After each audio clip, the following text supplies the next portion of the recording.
Welcome, everybody, to the Radd Life, the only talk radio show that takes you along with host and age explorer Radd Ghantous on his continuing journey of discovery into life's challenges, opportunities, options, and all the latest and greatest things that come with getting older. The Radd Life is brought to you this week by Your Home for a Lifetime, a company dedicated to empowering you to stay safely, independently, and comfortably in your own home. And now here is your host, Radd Ghantous. Today's show is actually interesting. I got wind of this because a gentleman who's sitting to my right here posted about a partnership he just got into. Right. But before I do that, Jonathan, happy birthday. Thank you very much, Radd.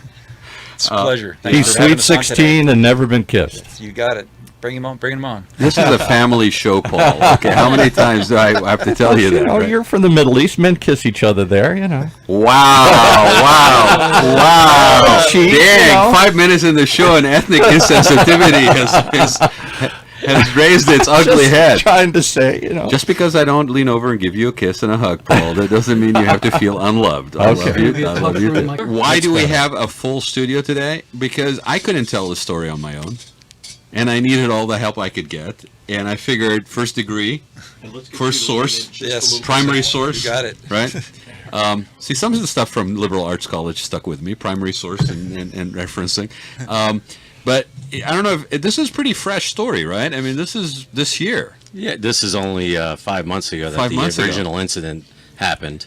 And since then, it's pretty much grown.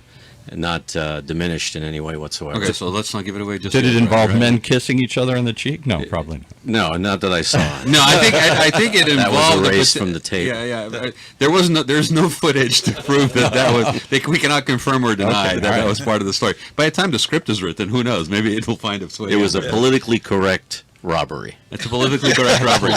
You know what? Only in Orange County.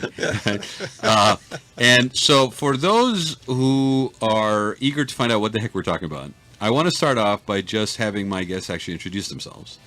And then we will talk about why they're here. Because I think it's a fascinating story, honestly. And it's, it's like sleepy South Orange County. Nothing happens there, right?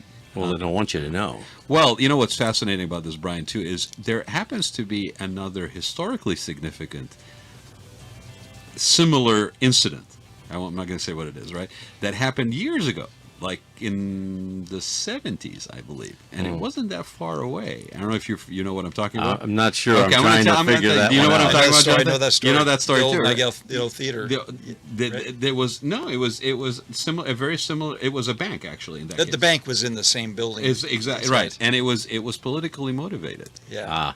Right. Well, at least it was supposed to be motivated, and a movie was made out of it, and I think it was either on Netflix or Amazon. Right. Anyway, so I'll start with you, Brian.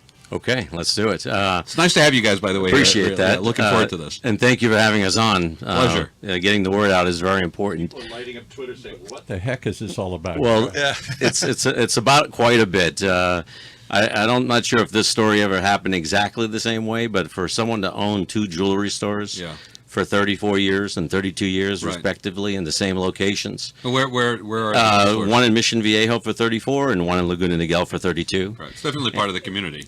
So we've been here a long time, part of the community. And oh my gosh, man! When you opened those stores, it was sleepy, orange groves and fields where the Spectrum is. That's funny because when you say that, I've told people that when we first opened, I was 23 years old, and I would lay out on the lounge chair behind the store and wait for the buzzer to go off in the front to see if anybody would walk in. So that's how I spent my days in the beginning. And now we can't take our second away from anything because we're so busy. Right. But that's how we actually started. There was nothing around us, and we grew from scratch, basically. So the first store was Mission 1986, Viejo. We opened the first store, my brother and I. In 1988, we opened the second store in Laguna Niguel. Okay. 32 years later, on March 24th and 25th, the Laguna Niguel store had a massive burglary where they basically stole every single thing we owned. Right? This year. Yeah, March. The unbelievable part of the story is that 3 weeks later, the very same criminals attempted to rob our other store as well. Now I was doing a little bit. I did not want to hear. I did not want to read about the whole story before the show because I really wanted to. I was intrigued to let you tell me, but there was something in there about how you kind of anticipated that you were going to get hit with the second store. Well, after the first hit came, and I realized the police and the detectives weren't going to help me as much as I needed, I was looking for a miracle, and I reached out. I started going to the entire media. Yeah. I started calling other jewelry stores, Yeah. and it opened up this whole wave of people contacting me. Yeah. So when that happened, I sort of got the word out that these Chileans were burglarizing and terrorizing all of Southern California, including jewelry stores and homes. And the story wasn't being told. The police were not reporting it. And that's when I said the only chance I had of recovering my merchandise or money or becoming whole again was to catch them quickly. So what? Let's step back, okay? I think it happened on a weekend, right? Correct. They pulled the power first on Saturday night at 11 p.m. Okay. They take the block from the power box and they go home and they go to sleep and they have breakfast the next day and they wake up and spend the day with the kids. But at night, they get dressed up in their black uniforms and drive back to the location and see if the owners have been notified by the alarm company that the power has been pulled. If the power has not been pulled, if the power has not been restored, then they proceed to break in through the ceiling, knowing that the alarm is not going to go off, and they would have the entire Sunday evening, early Monday morning. Fascinating. So their activation of the power problem, like a power issue, was to test whether the monitoring company was actually doing what they were supposed to be doing? To see if anyone would put the power back on. And unfortunately, in our case, the power was not put back on. Unfortunately, in many locations, the power was not put on. Was it just the monitoring company assuming that your backup was handling it, or like what? Yes, they don't put a high degree of urgency on a power being pulled because everyone knows that the batteries. So this is a pretty sophisticated crew. This is a trained group, and that's why when we get to the movie part of it fits in perfectly. But yeah, they're a trained group. They understand that the power. If you pull the power, it's a 50-50 shot that the alarm company would be negligent or not and call you and let you know. Step one. Even then, when the power is pulled, even if you were to be told the power was pulled, you know you have a battery running your alarm system. So now, power will get back on. And the power will get back on, and the battery keep going. Now, if the power is not put back on and the battery dies, now you're very vulnerable and open to attack. The underbelly is prepared for a criminal to come in. So were you open that Saturday? So we were During the day? open. We opened Saturday. It was very busy, a lot of people, and we closed the store at 5:30 and went home, and everything seemed very normal. All day Sunday, I was at home, watching my sports and hanging out at the house. Yeah. I had no idea the power had been pulled. I had no idea the alarm was about to die that morning. I had no idea that there were a Chilean group of people in some warehouse in Los Angeles preparing to drive down and rob me. And sure enough, that's exactly what happened. Make no mistake, these people are extremely well trained, very good in their craft. I mean, these people are not just a bunch of gang thugs. These guys knew what they were doing. They were very well trained, very well coordinated. Timing was impeccable. And later on in the story, when Brian sets them up, their timing is what did them in, and their arrogance. Because they were so impeccable and trained, like on a schedule. Everything was dialed in. Exactly. Right. They knew exactly what time and when. You know what? That's why I tell people I don't have any routines. That's it. He's going to show up. Right. They got cocky though because they assumed that no one's going to figure it out. In fact, 3 robberies subsequent to when after I caught them took place right in the area, and the police caught them in each one of those locations because of what we did. But they were actually arrogant enough to even attempt another robbery after being apprehended. So not because I don't want to get there, but I really I know we got we're jumping an hour, ahead. and I really want to basically tease the heck out of this for people who are listening now or later, right? So here we are Saturday. You open up. Now, I'm assuming you set the alarm when you leave. You come back and turn the alarm off when you open the business in the morning, right? That's right. Okay.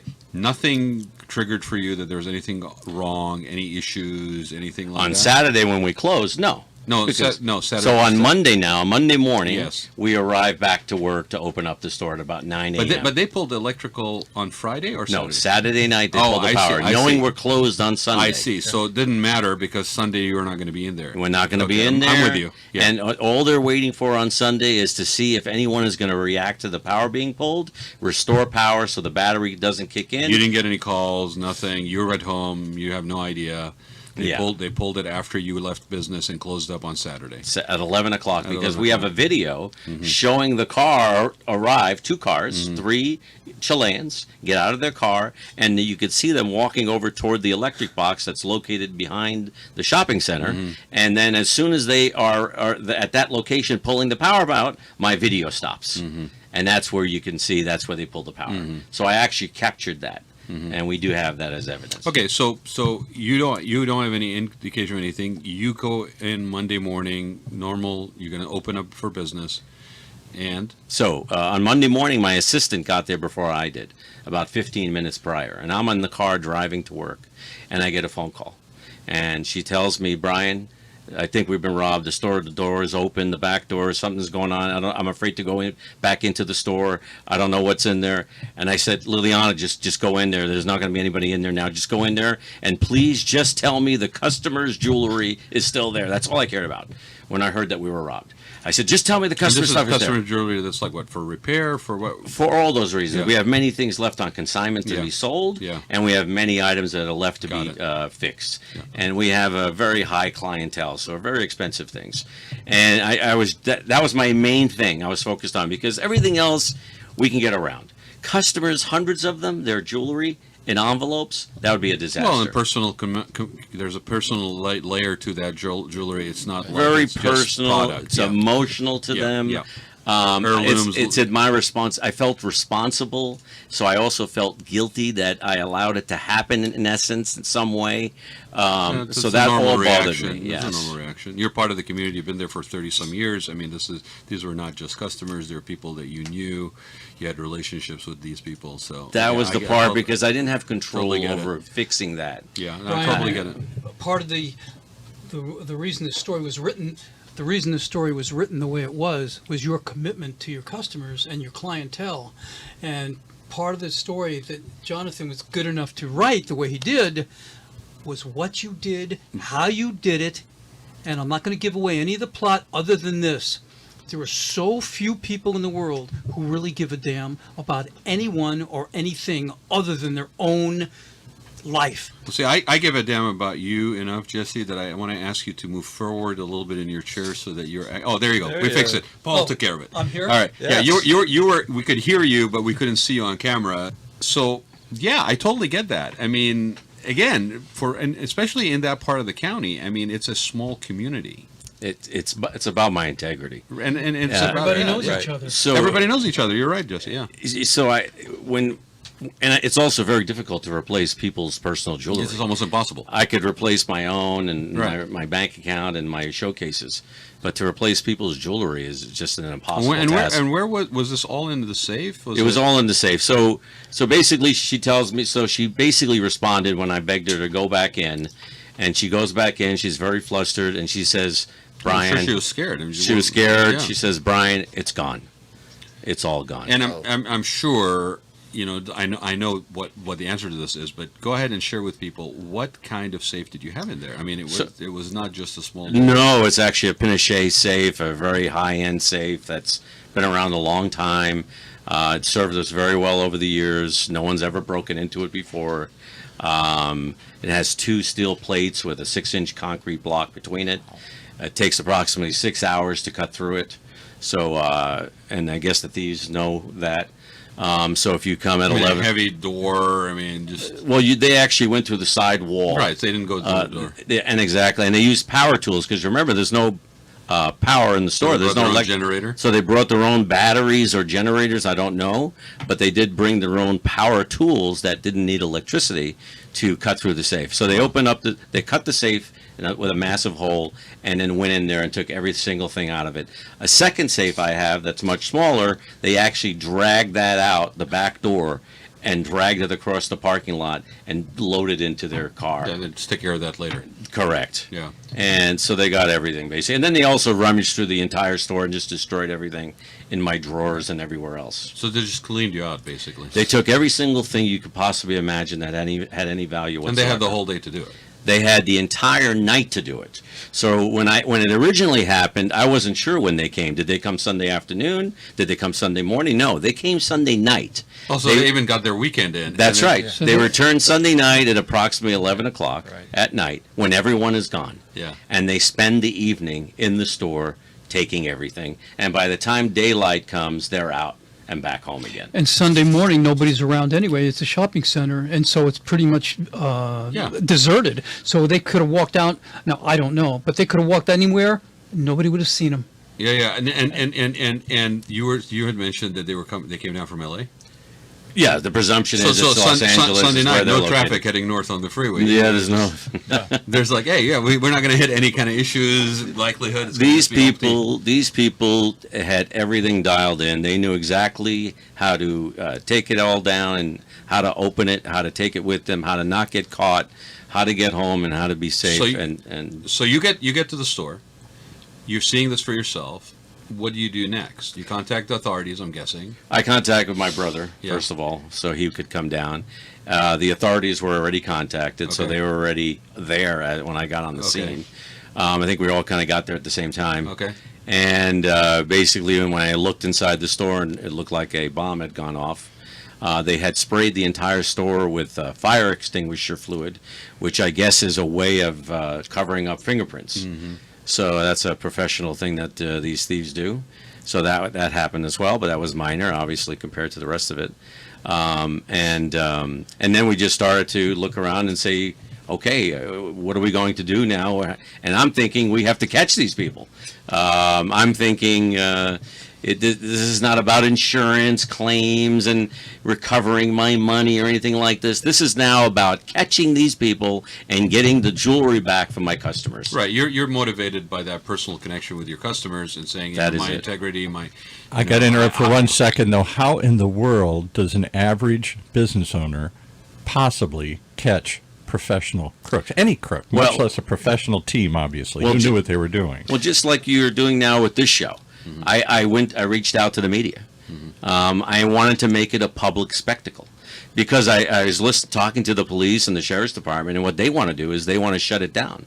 They don't want anyone to know that the crime rate is increasing because of illegal immigration. However, it is, and these people were illegal Chileans, and that was told to me by the sheriff's department a week later.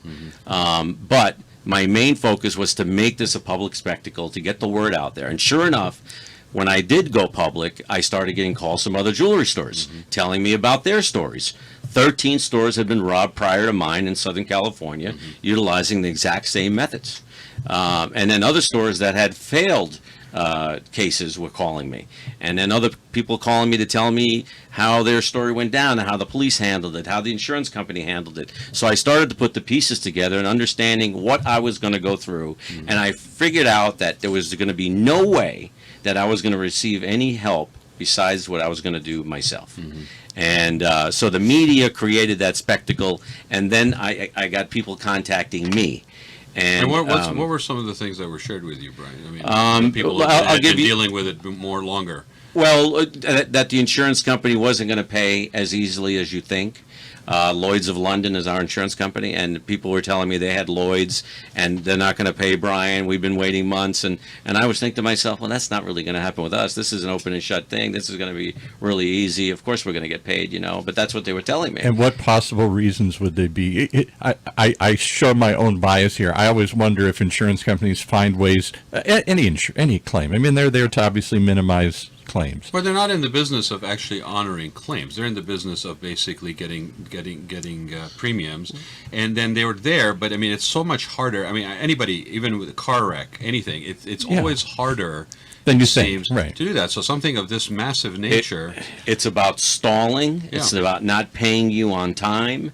nor do they care about your life or what you're going through or the misery. Let you're alone in. the people that They want don't to care own about back. my customers' jewelry. Do they say Lloyds of London is an entity? It doesn't really have an emotion. Right. Lloyds of London business. is divided into hundreds of smaller factions that use their name. So, so everybody asks me, well, how do they feel about that? There is no feeling. It's not about feeling. It's about numbers and a computer on a screen. Right. And that's all I am to them. And I realized it that morning. I realized it. And I'll tell you, the main thing that gave me that realization was the main detective that arrived on the scene was a female, and I won't give out her name. But she went in there for about an hour and a half, and we were forced to stay outside of the store while she examined the store for evidence. I'm outside basically bawling and crying, and my family's there, and we're all in tears and thinking, wow, we just lost our nest egg. We're never going to get this back. And she comes out after her hour and a half inspection and hands me her business card, which is about a 4x6 index card size, and tells me that, by the way, I'm leaving on vacation for 2 weeks. And my heart just sank to the ground. She was leaving the next day, though. Next day, she was leaving on vacation, and it just sank because a minute earlier she had told me this was the biggest robbery in Laguna Niguel history, and then she tells me she's going on vacation for 2 weeks. So why was she even there? So to why was she basically- selected? Was that the luck of the draw? So again, I said to myself, wow, okay, you know what? It's not intentional. It's the luck of the draw. She's leaving for 2 weeks. All right. So I called the commander.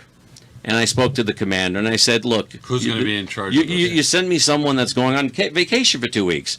I said, if I'm going to recover, it's not going to be from an insurance claim. I want to find my jewelry, and I knew I had hours or days to do it. So I didn't have this plan that like they do, which is like, let's track these people down for 3 years and have a massive press conference in 3 years and arrest a cabal of 30 illegal Chileans, Right. but all the money and the jewelry's gone. I could give a damn about that at that point. Can I ask you one question here? And again, I don't know anything about how robberies work or any of this world, but you watch the movies, and in the movies they always seem to take the stolen goods and chop them up. They certainly do that with cars. Was that the expectation? Is that not only they're not Is the going to stuff hold gone, on to, it's Well- not going to basically. Well, that again- it's untraceable at some point because they're going to cut it up or break Yes, that is what's going to happen to it. It's just a matter of when, though. But yes, they are going to chop it up. They well, can't the allow. longer it takes, the more likely that it's going to happen. That's correct. Yeah. And I knew I was against the clock. Yeah. And so for someone to be going on vacation, that's not helping me. Yeah, I'll get back to you in 2 weeks. I'll be back in 2 weeks. So I knew I was on my own in this little detective. For those who are listening, Brian, just to interrupt you for a second. What was the value of the loss? well over $1 million, reaching $1.5 million. Okay. And That's massive, and especially for that part of the county. for a jeweler, your nest egg is your diamonds and your jewelry and your gold, and that's my nest egg, and that's what was taken from me. Now the insurance company was not going to cover that. It's not. It's only going to cover what the clients of mine lost, and we've been busy paying them back and replacing their merchandise since it happened, and we're very close to completing that project Kudos on to you. our own, even though we have not been paid by Lloyds of London yet.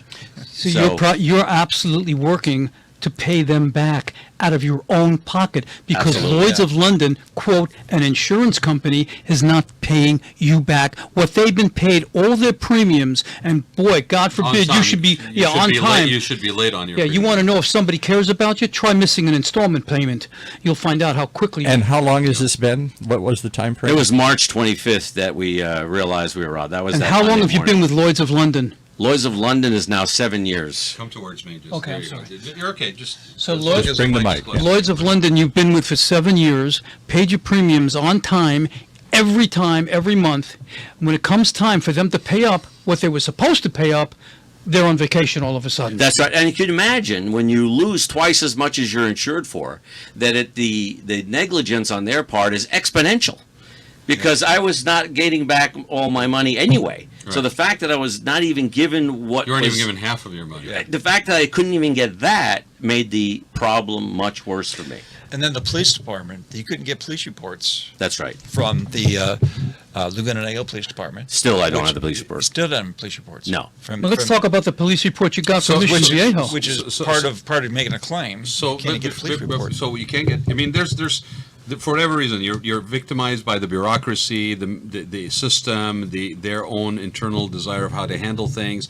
You go to the media out of frustration, I'm guessing. Out of desperation. Out of desperation. And then basically put the word out. That's right. And you start getting all these people contacted that are Right. sharing similar stories with you.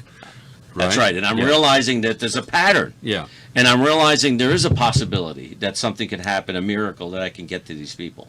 And I'm starting to put the pieces together. I'm contacting other police departments, one particular in Newport Beach. The police officer there, the detective, his name is Matt Wood.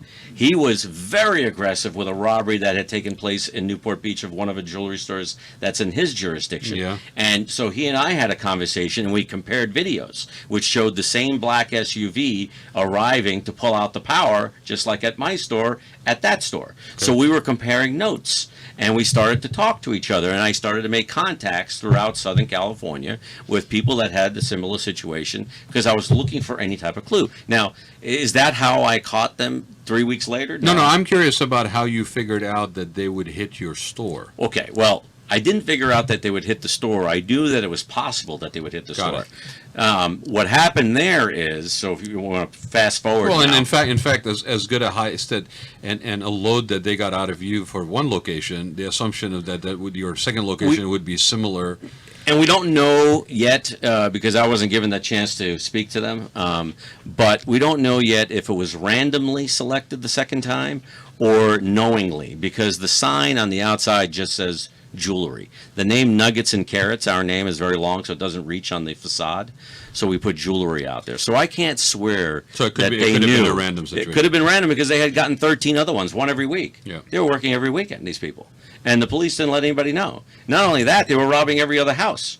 Nellygale, Ocean Ranch, Newport Coast, all these houses are being robbed. All and it's high-end. all illegal Chileans that have been trained to do this job. Same- And the same- police same didn't MO want the for the same homes? exact MO, Right. and the police did not want anyone to know that the crime was going on in our county. By the way, just for your own edification, not only are there men involved, a few women were Yes. involved in this Chilean situation. And we didn't know that they were Chilean in the beginning. When we first started the interview, we were talking about, well, the Chilean gang. Right. Right. Subsequent- How did you find out? Okay, so how that happened? So I speak to the commander and I complain about my detective going on vacation, and his comment was to me is, Brian, don't worry, because the other detective that's on your case, his name is Harold Baea, and he is my top guy. So you don't even have to worry, Brian. He's the top guy, and he's on the case. So even though she's out of town, you've got Harold Baea. And I said, okay, great. So now I start to hear that through the wind that there is a bus going down the following Monday, and that they know where the jewelry is, and some of my stuff is there, and this is coming to me from another jewelry store in Fullerton that had been robbed as well. And in that case, he got lucky because the safe that they took fell off the truck in the parking lot, and they had to take off. So he was spared. So, but he's he knows about my story, and he was trying to help me. So he's telling me, look, Monday, I'm hearing that there's a bus going down, something's going to happen, and they have your jewelry. And so I call up the commander, and I say, hey, I hear on Monday something's going on. What's the deal? He goes, let me call you right back. So he calls me right back. He says, look, Harold Baea is going to contact you on Monday. I know you really want to know now, and it's a weekend, and there's 2 or 3 days, and it's hard to wait. But Brian, I promise you, on Monday, he's going to come in there, and you'll know. I hate to do this to you. So now my wife and I, that weekend, had a little sliver of hope that something was going to happen. On Monday. And they were going to bust down some doors over the weekend, or on Monday, I was going to find out this thing. So we go through the weekend. I'm a little bit more upbeat, although still doubtful. And on Monday, I was shocked. Here comes Harold Baea walking through my door. I've never met him before. And a uniformed sheriff officer. And they come in and introduce themselves to me. So I look at them and I go, okay, well, what happened? Tell me about Monday. I heard the Here's the commander. good news. What's the good commander news? told me Monday something was going to happen, and my heart was pounding. I'm like, tell me what happened. You found them, and he looks at me. He goes, no. He goes, the only reason that he told you Monday is because we're off for the weekend. And I was floored. Yeah. I just reached back for the chair to barely get to it to sit down because I couldn't believe what I was hearing. Yeah. It was completely a different story. I didn't know what to believe anymore. He tells me I had to wait till Monday because he was off. So he was That's not what was told to me. He was just coming over to pick up, like, to start the process with you on Monday? So basically, he was introducing himself to me on Monday. That was what was going on. Wow. The fact that there was a bust and there was jewelry and all that stuff, forget that. That was gone now. So now we this engage. is a week after the event. That's right. So now he and I and this female police officer is dressed in a sheriff's uniform are talking about the situation. And I'm flabbergasted and I'm angry and I'm frustrated. She tells me that she's actually on the case part-time while she's doing patrol because the other detective is out of town for 2 weeks. So the female that showed up is actually doing detective work while she's driving around in a patrol car for the biggest robbery in Laguna Niguel history. But it's not only the biggest robbery in Laguna Niguel history. It is a robbery that maybe they knew that at the time, maybe not, but that was part of a repetitive pattern that would require almost a task force, I would think. Yeah. That's right. And I had contacted the FBI that week as well, trying to get some traction from the FBI. And my wife and I did make some contact with some people, and they were debating at the case at the time, but nothing ever came from that. And I'm not sure about Laguna Niguel, but I know, like, I live in San Clemente. I know that the actual police services are provided by the Orange County Sheriff's Department. Yeah. That's right. So they are not a local police. No. Yeah. And same thing They're in Laguna Niguel. contracted out in Yeah, Laguna Niguel. so even and more reason why there would be a share of information within the same entity to a repetitive pattern of behavior. I mean, if They don't talk to each each other, though. but if each department was on its own, you'd say the departments that each city's police force is not maybe communicating with the other. But when everything is contracted services under the Orange County Sheriff's Department, you would think that shared repetitive behavior at the Sheriff's Department. Well, right? there is a little difference, though. But you're so looking it's, for- it's you're looking for complicated. logic. Well, that part is No, complicated. I'm bringing Well, that. let me- I'm bringing that up. Sorry, Brian. I'm bringing that up only because it speaks to other ways of how things are handled or not handled. Oh, yeah. Relevant to contracted services in South County, Very because good. every city wants to basically have its own. However, there's financially prohibitive to do so. So a lot of them went to the sheriff's department. But your situation, only relevant to the disconnect, is not limited to this particular thing.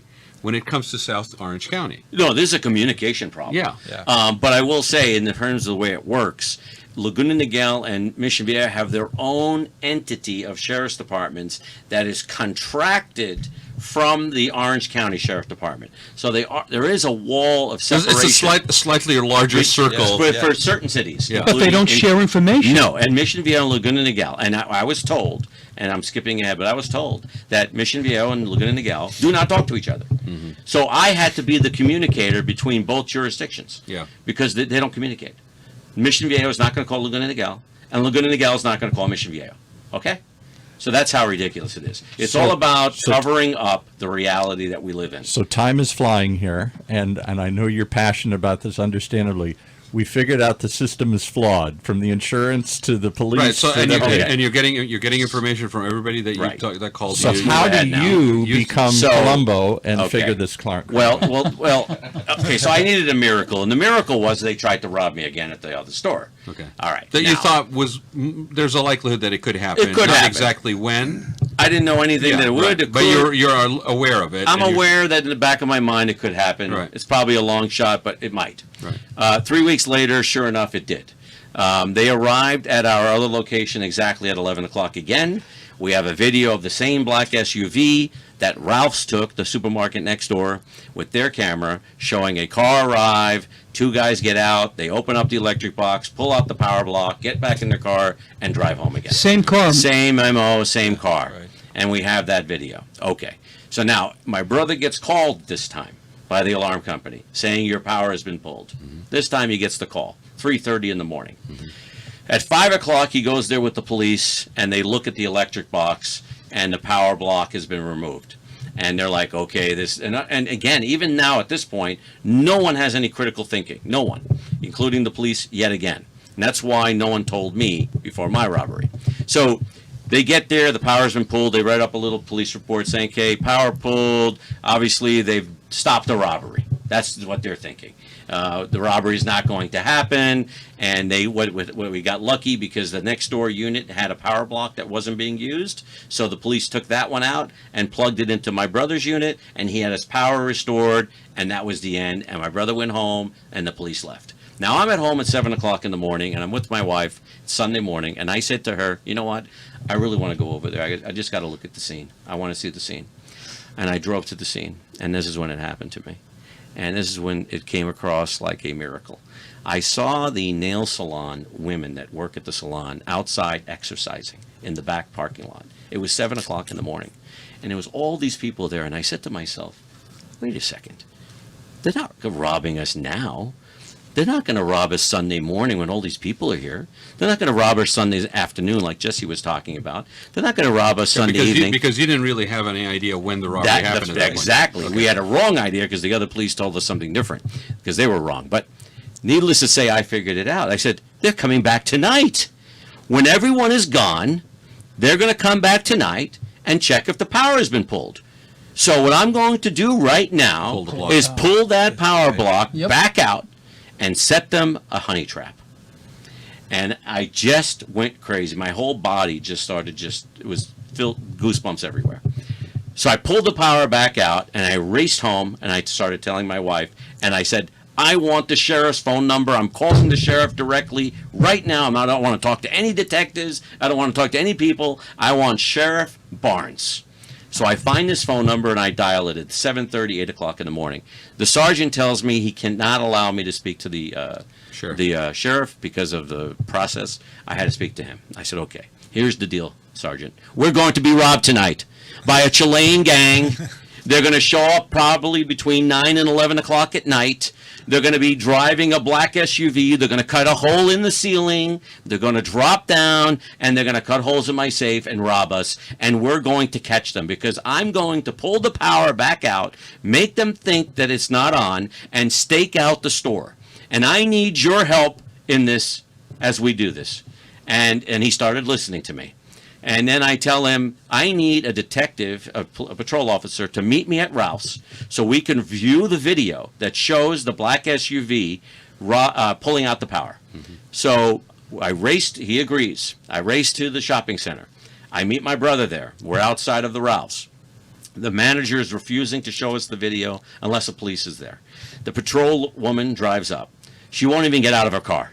Okay, I'm looking through the window like this at her, and she's telling me, yeah, Ralph's has this policy. They won't let us see the video. You have to go through this process. I said, look, you see that store right down here? That's going to be robbed tonight, okay? We need to see the video. And that's how we're going to stop this robbery that's going to take place tonight. They've been robbing all of L.A. and Orange County. This is important. And she wouldn't listen to me. Then suddenly, on her little computer in the car, everything I had told the sergeant starts coming through on her screen. And she stops, and her whole emotion changes, and her whole demeanor changes. And she goes, oh, hang on. This must be about, this is about you. Hang on. And she starts reading it. And I'm poking my head through the window like this because she wouldn't get out of her car. And she starts reading. She goes, okay, let's go inside to Ralph's. So whatever the sergeant sent her convinced her that it was important enough. We go inside, and the Ralph's Center guy tells us only one person could see the video. So I said, well, that's going to be me. Because I know the video of my shopping center, and I know the video of the Newport Beach shopping center from Matt Wood. I go inside the room, I look at the screen, it's a little 6-inch screen, and there's the same exact car. They pull the power, and they get in the car, and they leave. So I knew then, this is it. I walk outside, and I start to tell that patrol officer, it's going to happen. It's the same car. Yeah. So now she starts to change her demeanor, and she's getting into it now. Mm-hmm. And now suddenly we're having a meeting, a powwow in the shopping center in the parking lot with approximately 4 sheriff's cars that have now driven up. And we're having this talk. Yeah. And I'm telling them we're going to be robbed. And the things I was hearing were just shocking to me. One officer tells me, yeah, we're going to do extra patrol tonight. And I'm like, no, we're going to do less patrol. I don't want to stop them from coming. I want them to come why wouldn't you and get in, yeah. And I want to catch them because I want to go to their house and get my jewelry back. So no, you're not doing extra patrol. Another one, a female officer, tells my wife, and it has my wife fuming, tells her that, if you see them getting away, you just get in your car and follow them. That's what she told them. You're pursuing them now? So she wanted us to pursue them. So as it is already, I'm in the stakeout, okay? My brother and I and my other brother, we have 3 brothers. We're all no, it's even better. You're setting the trap. That's right. You're in the stakeout. That's right. And you're going to pursue them. And they want us to pursue them. This is what the conversation was. It was unbelievable. Were you supposed to have a freeway chase as well? It was unbelievable that they... In SUVs, but He hands them the crooks on a silver platter. Whatever you guys watch on television is not even close to reality. Right. I will tell you that. Right. Okay. So now they finally start to see what I'm talking about, these people. And whatever degree of amount of believability they had, I don't know. But it wasn't enough. So we agreed to come back that night and stake out the store. They knew, my brothers and I... By this time, you're like in the afternoon. Well, this is still 10, 11 o'clock in the morning. But the clock's ticking. Clock's click. I know I'm going to be here tonight. I'm going to have my first stakeout ever. And so my 3 brothers are staking out the front of the store, not the police. We're the ones in danger. And I hired a friend of mine that is a detective to be there with a weapon guarding the back of the store. And we also emptied the store out of all high valuables just in case this thing went wrong, that they wouldn't get it. And now at 6 o'clock, I show up. I wanted to be there first. I said to myself, maybe they're going to send out a lookout first to see if the power's been turned on, and I want to catch that even. So I got there early. That didn't happen. About 8 o'clock, everyone's there now. All my brothers, all the people I have on my team, and the police are hiding. Where are you? Guys are in your cars in the parking lot? We're in our cars in the parking lot right in front of our store. And now we're watching. And we're looking at everybody, thinking that car, that person walking, this person walking. 2 we picked up right away. There was 2 people dressed in full black, 1 female, 1 male. There was no doubt they were part of the entire plan. One was carrying a little satchel. I guarantee the saw was in it. Another one was carrying 2 very heavy duffel bags. And they were walking back and forth for 2 hours. Okay, no problem. I'll skip ahead. At 11 o'clock at night, while we're sitting there, and the police are probably thinking, he was wrong, they're not coming. Well, sure enough, I nailed it. Because here comes 4 cars in military order, driving right past us between the parking spot and the jewelry store. They're equal distance from each car, at the same speed traveling. And as they get toward the end of the building, it's a convoy. And there's 4 cars, and there's 9 illegal Chileans in those 4 cars. And I see 2 cars peel around the back of the building, and 2 cars peel around the front and park right next to me and my brother. And we're all there together.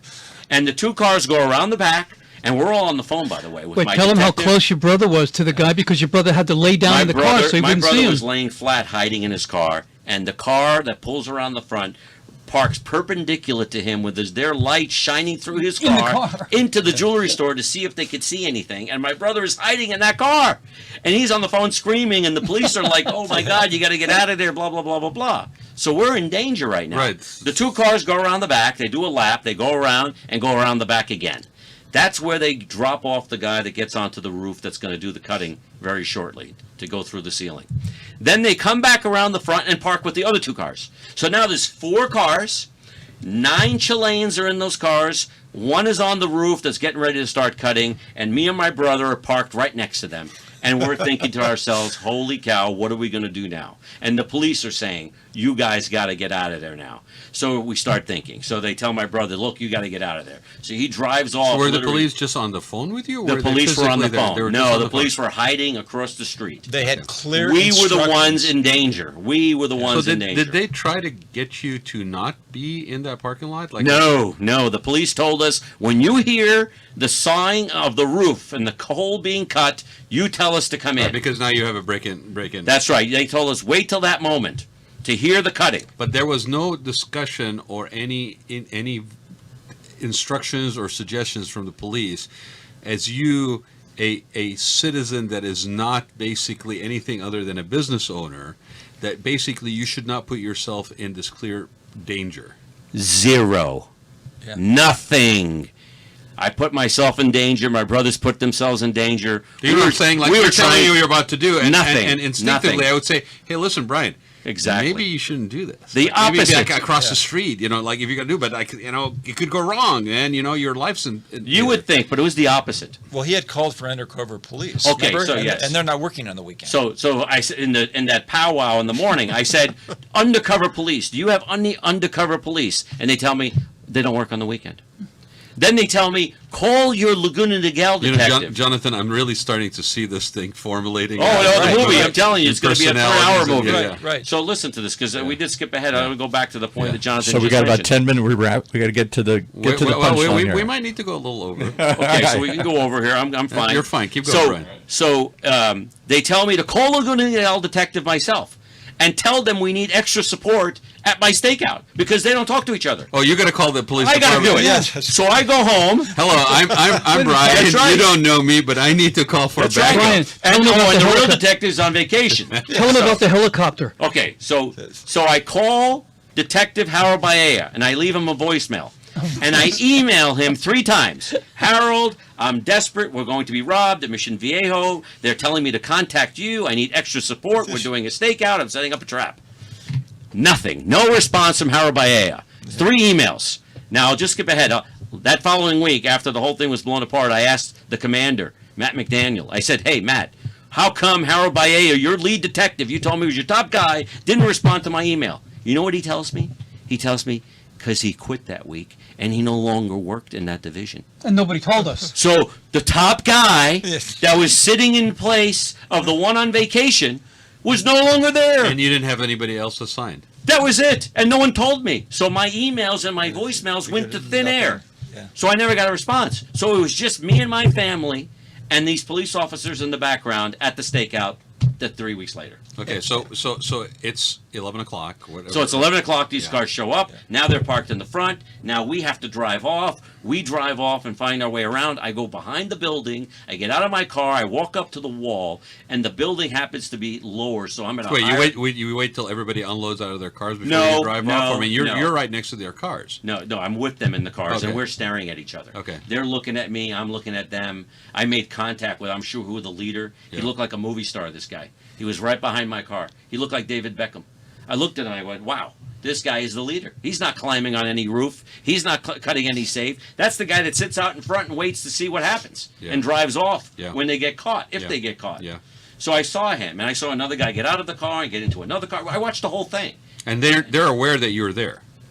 They're aware we're there, but they don't know But they're who not we are. connecting the They're dots. aware somebody's there, but they don't know who he CBS is. is open. Oh, so they're thinking- So there's a possibility we could be there. Okay, Right, so right. they're not... Right. It wasn't an empty because parking lot. they know that the police are so weak that they're going to get away with this. They're not sitting there worrying about anything. And that's the point I'm trying to get to, is that there was a certain amount of arrogance and hubris. Bingo. Right. Okay. Got Absolutely. Total hubris, and it just felt they could get away with anything, and Got they'd it. probably be right.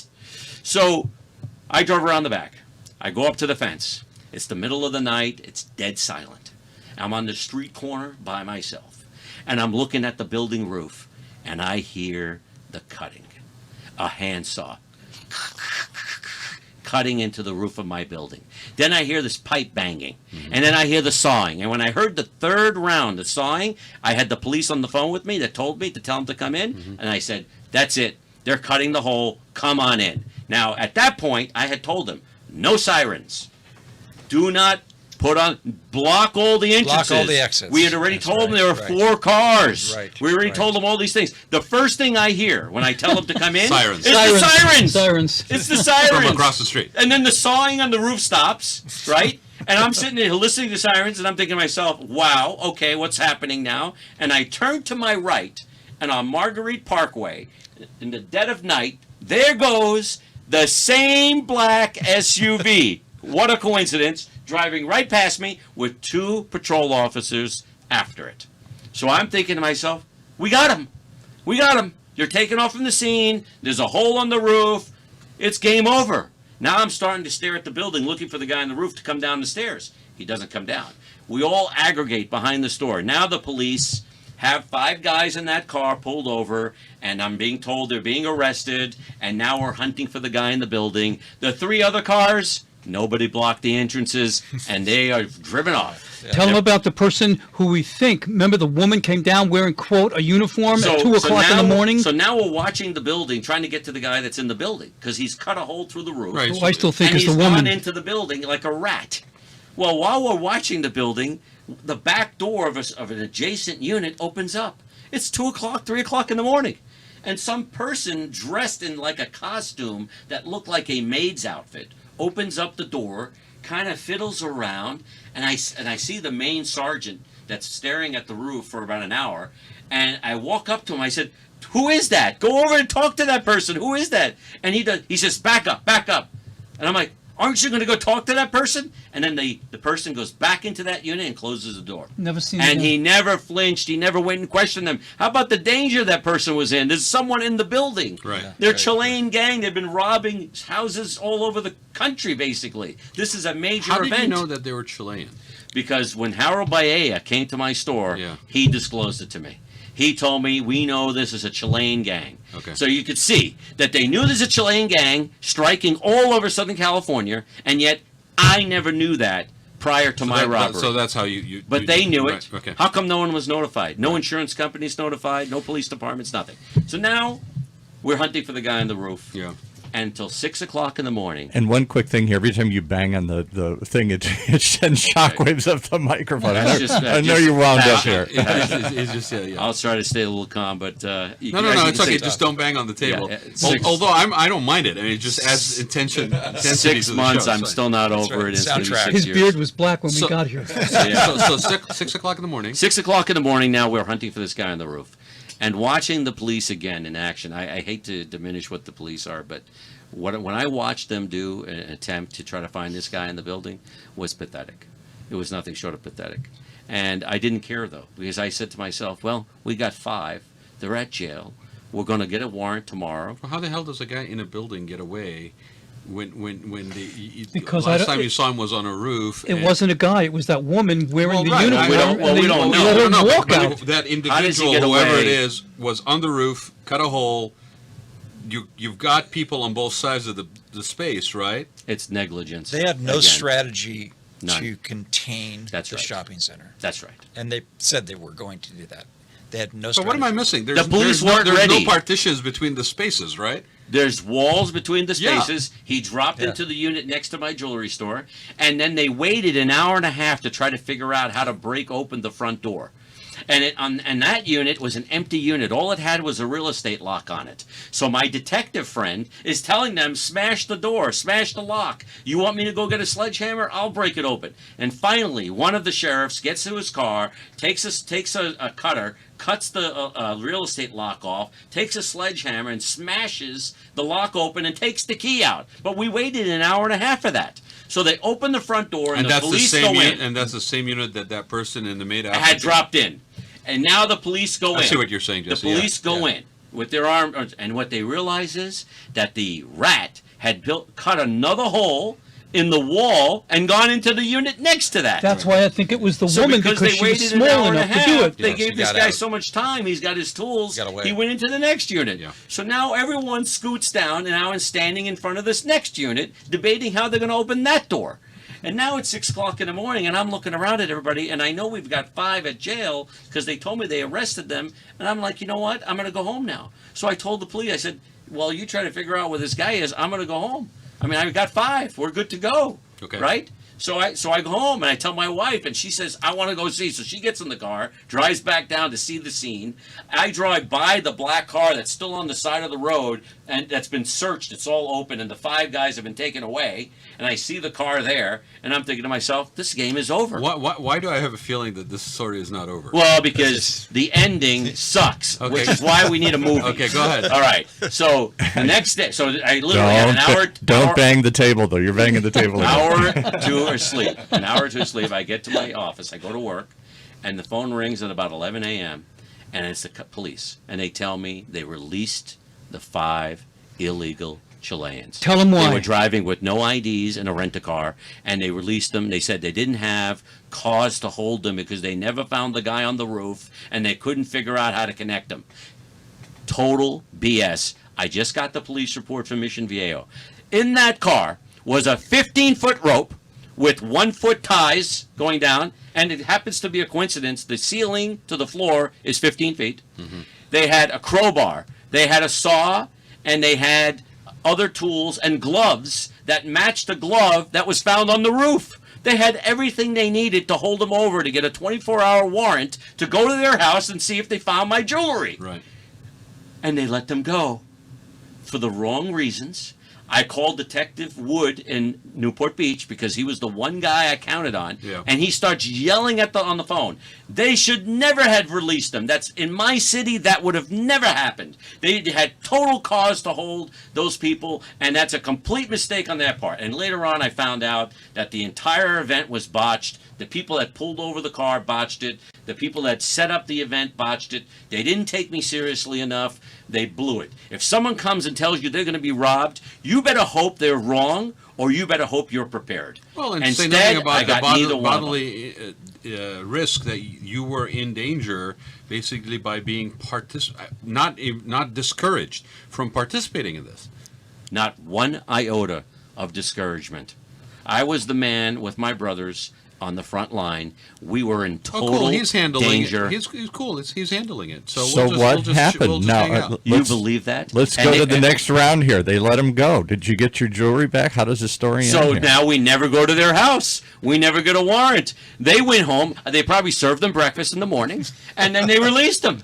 And then they went to their house and said, oh, shoot, we better get rid of anything that has to do with these people because we just got caught for the first time, and we've been doing this for who knows how long. Yeah. They got us. This guy got me. Yeah. We need to get rid of their things. That's what my clue would be. Yeah. But we never had an opportunity. I was never given that chance. How can I not be given that opportunity to go to the place that they robbed me of my life, $1.5 million, just 3 weeks earlier in the same car, the same people, Chileans, holes on the roof with the rope and the knife, and you don't go to their house and let me see if there's one freaking bracelet there that I could return to one of my customers? Well, to confirm, you would think that you and your familiarity with what was robbed, that would be the natural Right, thing to try to connect them. So did they even go to their house? No. They didn't do anything. They did nothing. It's a fiasco. And now that's comes why the the- only thing that's going to cure this right now is this movie. Just to remind everybody, this is all within about what, a 4-month period, 4 or 5 month? No, period? 3-week period. No. But all of this frustration. And Oh, stuff. yes, that's right. So we've been living with this since March 25th. Yeah. This has been my life since But March all 25th. the story you shared and the unfolding and the frustrations and the lack of a winning result basically is a period of 3 to 4 weeks. That's right. Wow. That's right. And the Mission Viejo police, they wrote a police report that I got this week. They never interviewed me. They never interviewed my brothers. They never interviewed my detective.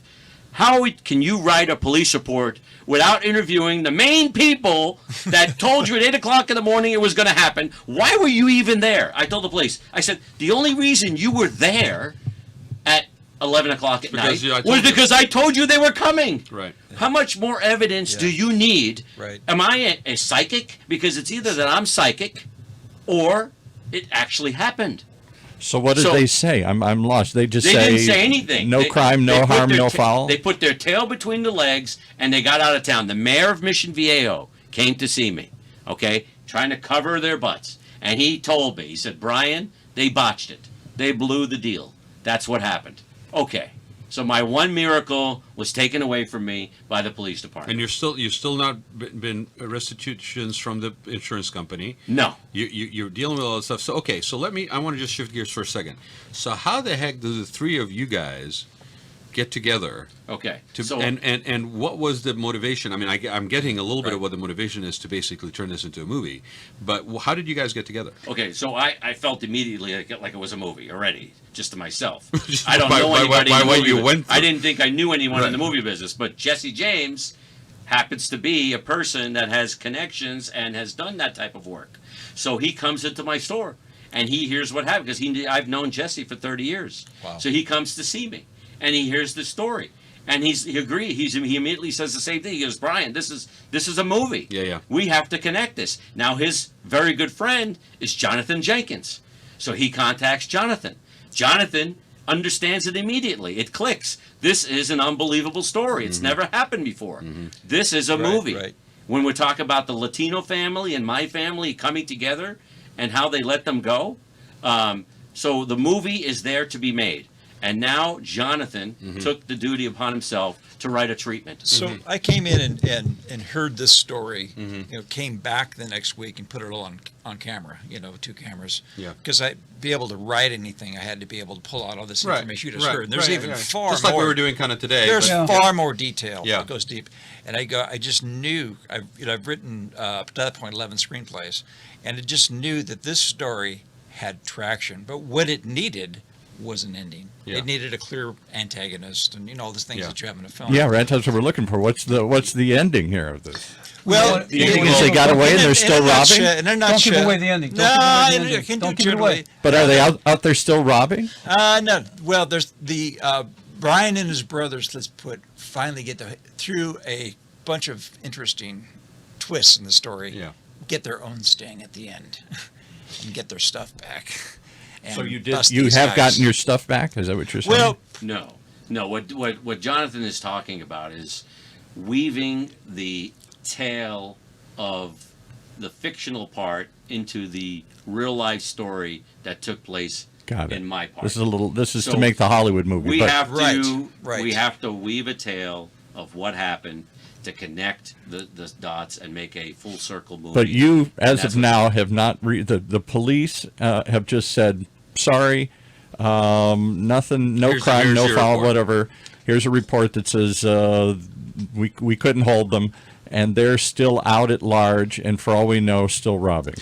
So the police are absolutely futile. But I will tell you this: when the mayor came into the store, and he brought a sergeant with him, I said, "Look, this is what you need to do from now on, okay? Mayor, are you listening to me?"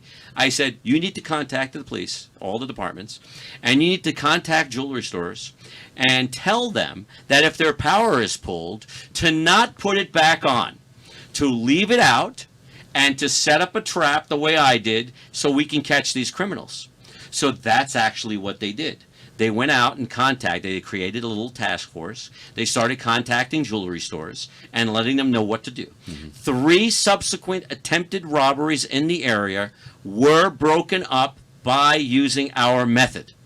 The police were waiting in the bathroom. The Chileans climbed down from the ceiling, and they were arrested in 3 separate locations. So yes, we have actually created change, and it's helped out other people.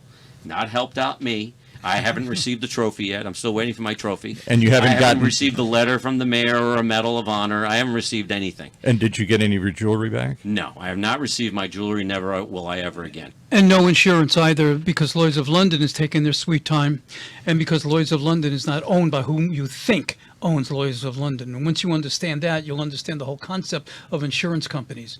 They don't. So you got multiple layers in this story, Jonathan, multiple right? layers. And then you have an ending that is not the expected ending, but that also ties it up a little bit, not necessarily in a bow, but it ties it up a little bit with some sort of like for the movie, yeah. update relevant to your Sometimes- case. Well, the but brothers yes, get a victory. Actually, I actually turned one of the original antagonists, a Right. young lad, into a protagonist Yeah. who helps them, do the thing in the end up in Los Right, Angeles. and they get a victory, but it's Yeah. not the victory that you think you're kind of like cheering for throughout the movie. So It's have a you different- taken that's this cool. to That's any cool. production Right. companies or anything? So where are you at? Yeah, where are you guys in the process of this? We're getting a lot of hits. A lot of hits from production people. And Jesse has a lot of connections. Jesse, you might want to... Yeah, You wanna tell us just give it a little yeah. background on you, Jesse. Like, Yeah. what's your industry connection to this? What do you do? I know about Jonathan a little bit, but Yeah. why don't you share that, Jesse? Strictly accidental. And when I was a kid, I mean, I was on My Three Sons on the series. I did Bonanzas, did a lot of stuff, and then nothing. And although I sound young, I'm not. I'm just a couple of days older than dirt. So to be honest with you, I'm into the finance world. I do a lot of business loans. I do a Right. lot of leasing, a lot of equipment leasing, things like that. But through my connections and my passion and my friendship with Brian and my friendship with Jonathan, I put them together. And it just clicked because it was the right time. It just made sense and it clicked. Well, through Facebook and through phone calls, You don't know what you don't know. And you don't even know the people who you think you don't know, but you do. I went to school with people that I knew 50 years ago calling me up saying, hey, wait a minute. Yeah. Wait a minute. This is who I handle. Why didn't you tell me you were interested? I'm getting calls from people, just wonderful people, good people with good credentials. I'm not going to name names on the air because I don't know. No, I think the point of this is the story's got a lot of legs. Yeah. It's an interesting thing. I think when you paint it in the light of not so much anymore, but quote unquote sleepy part of bedroom community of South County, that's another layer to this.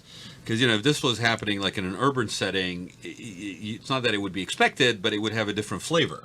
Here, and then the weekend thing, and it's on Sunday off, and you could almost like juxtapose that action taking place with Pop Warner, sports taking place in the local parks down the street and so forth. It's just a juxtaposition of the quality of life. It's just an incredible. It's like a Columbo episode. And then having that sort of international intrigue layer to it too. And I will say the job that Jonathan did in weaving the Latin American story together, and then making that person the protagonist. So he actually has the protagonist being one of the Chileans that takes them all down and saves us. The way he did that. That's a nice. The way that he did that.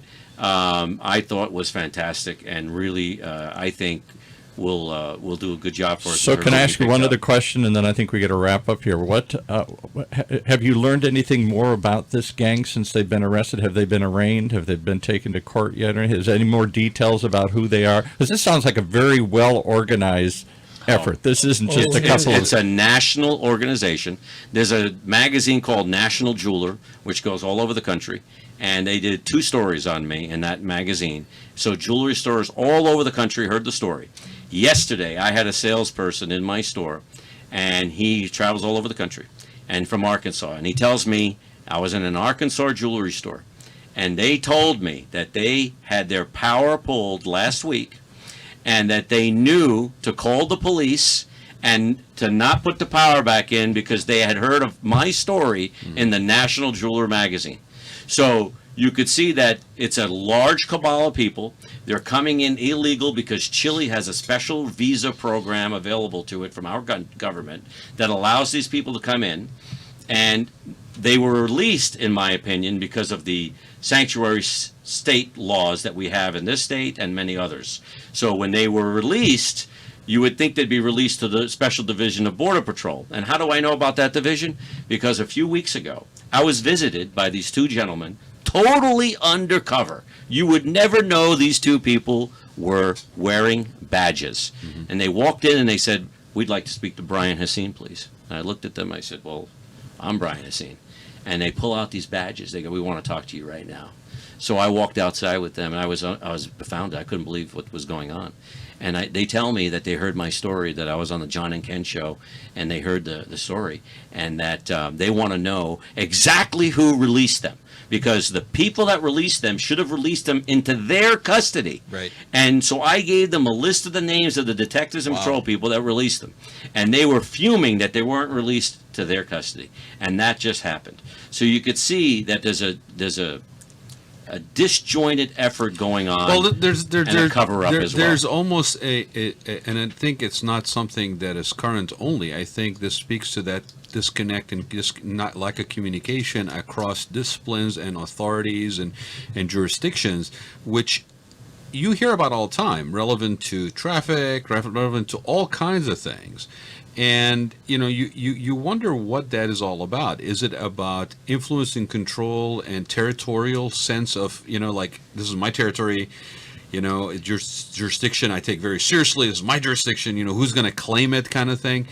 Because it's not. This is not a new disconnect story. Like we've heard of firefighters who don't have the same radios as the cops and emergencies and all these things. I mean, this has been going on. It's a fascinating. Every time we have a crisis, and it sounds like this gang, whoever that would be the story I'd love to hear eventually written. Is who are these people? They figured out all the seams in the system.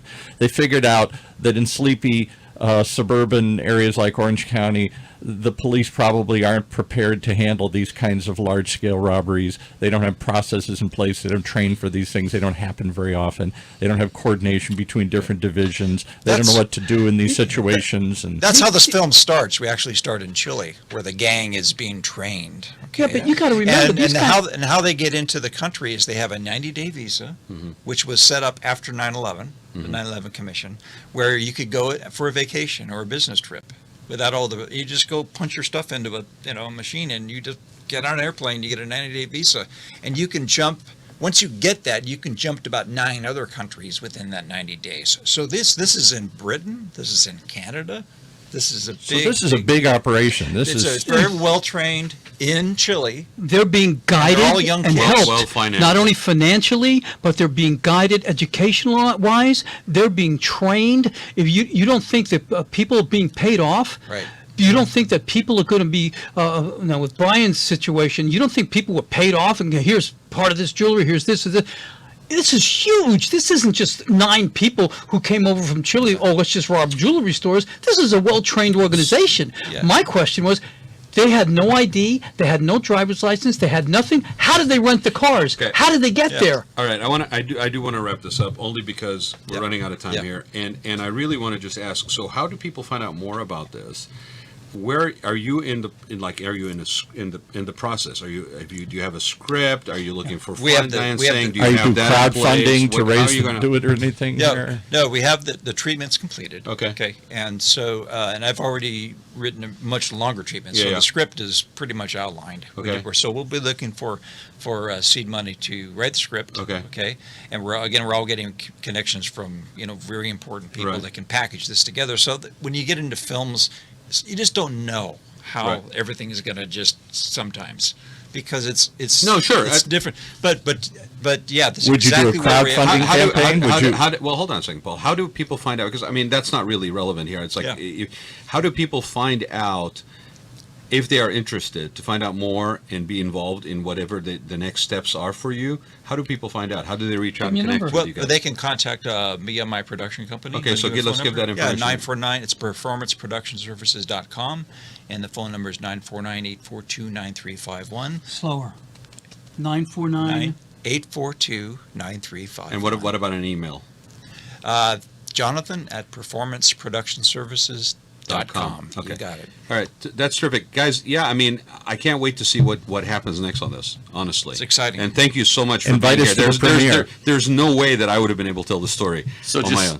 I want to thank you for allowing me to vent like this, because the only other way I could have done it was to pay a doctor $200. So I got this one for free, and I appreciate you letting me. No, I appreciate Don't bend the table. Don't bend the table, and we won't charge. Yeah. So if Paul calls you back and says, "Look, there's some damage to the table, we need to charge you," get a sign. But no, I really, it was my pleasure, honestly, and I will just say this: if you are not aware of it, you may want to check. There was a break-in in the bank in South County in the 70s, just in time for the Nixon re-election campaign. Stole his money. And there was funding that was held in that bank for that campaign. It's true. Okay, and they broke in overnight. Over a weekend, they had like 2 or 3 days. They were hanging out. They were staying in a local motel or something, and the crew came in from New York at that point. Right. And basically, a book was written about it, and a movie was done about it. Right. And so, again, sleepy South Orange County. We've got a couple of really serious heist stories. Wow. That's right. Right. Yours is amazing because of the reach and the depth and the fact that it's more of an organized system and stuff like that. But in their case, they were robbing something in South County. It came in all the way from New York, and there was a slightly political, ideological motivation behind it as well. Mm-hmm. And it turned it into this whole federal situation that nobody could really talk about because the money that we kept in there was sort of shady, questionable, and all that Nixon layer to it. But it is very nice to have you guys here. Thank you so much for sharing it. Thank you. Don't ever basically apologize for being passionate or banging on my table. You can come and bang on this table. I feel like I owe you 200. I don't know. No, you can come back, bang on this table anytime. And thanks, gentlemen, Jesse and Jonathan, for being here. I really appreciate it. come on back and tell us what happens. I'm going to keep you updated. Yeah, on please what's going do. on. Please Sure, do. Sure. Thanks, everybody, for joining us for this episode of The Radd Life. I hope you enjoyed it as much as I did. And thanks, gentlemen, again. We will be back next week.